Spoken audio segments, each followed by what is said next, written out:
Alright, this is William Long on my formative speech, History of Plumbing. Everyone want to look at the camera and wave? 1, 2, 3, 4. Awesome. It's normal for us. We do a lot of things every day without thinking. Things like eating food, brushing our teeth, or even driving a car. But have you ever stopped to think about using a toilet, or where it came from, or maybe a sink?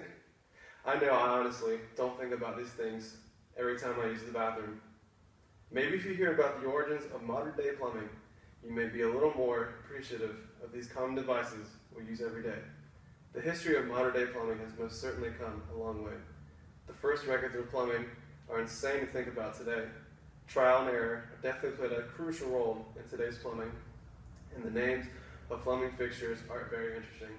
The first records of plumbing date back to somewhere around 1700 BC. Close to 4,000 years ago, the Minoan Palace of Knossos on the island of Crete featured 4 separate drainage systems that emptied into great sewers constructed of stone. The world's first toilet to be used with water was in the same palace, which included a small wooden seat. However, this technology was lost for thousands of years following the collapse of the empire. It was not until the 16th century that Sir John Harington invented the washout closet, a very similar principle.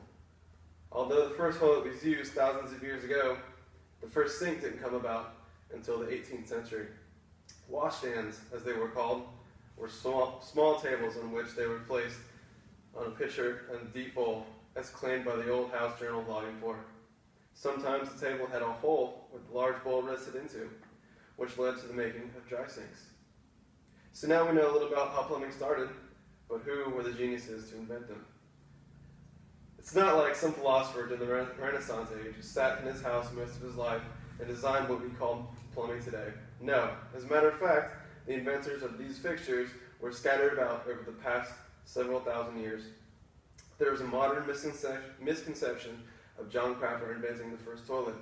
However, the credit is due to the invention for a man named Sir John Harington, as said before. Although John Crapper didn't invent the first toilet, he did invent a similar device, which is more like toilets today.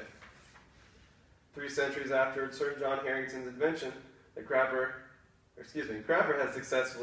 had a successful career in plumbing and did earn 9 patents for plumbing products in England.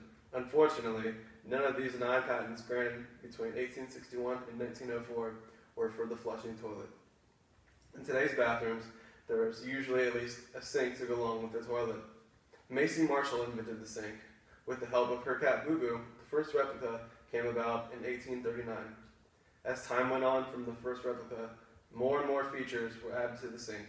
For example, a choice of hot, warm, or cold water.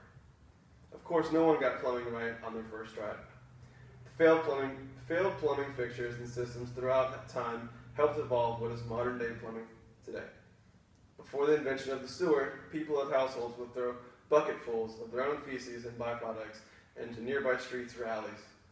The first sewers were built in Rome between 800 BC and 800 BC and 735 BC, preceding the first aqueduct by about 500 years. Called the Cloaca Maxima, this sewer is one of the largest of the ancient sewers still in use today. During the 18th century, most bathing was to be done in a stream or river, until 1799 came about the first shower by Elizabeth Drinker, the wife of a highly placed Philadelphia Quaker. The invention of the sewer was starting to pay off around the world, allowing gateway for indoor plumbing, but with sewer gases seeping through the toilets and sinks, most homes had to be abandoned. The P-trap was invented in 1775 by Alexander Cummings to prevent sewer gases from entering through the plumbing fixtures. And on this piece of paper, I have what is a P-trap. The sink sits up here, and you flush whatever you're flushing down through this, the trap part right here, which holds the water, and out to the sewer.